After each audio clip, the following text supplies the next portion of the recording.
we should see the context of a growing US-India partnership in light of India's own growing role on the world stage. The tradition of non-alignment, instituted by India's first Prime Minister, Jawaharlal Nehru, has loomed large over Indian foreign policy in subsequent decades, making India reluctant to declare formal alliances.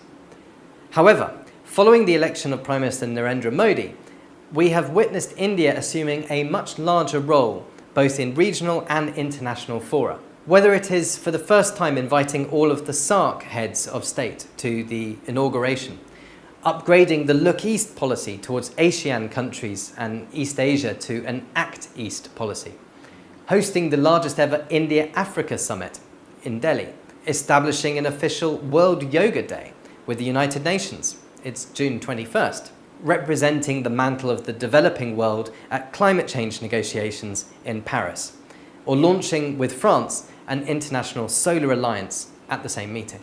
It is also very possible that more countries, particularly in the developing world, will look to India for leadership.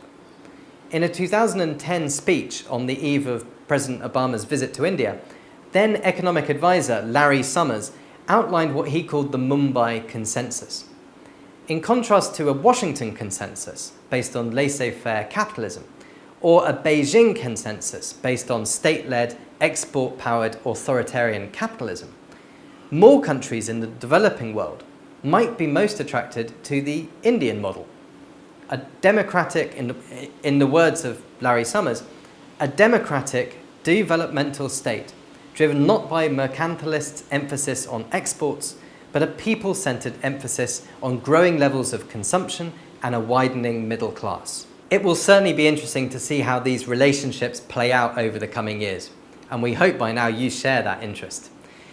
So we will now next cover opportunities in India for young Americans in the context of a history of collaboration in higher education, study abroad, and internships.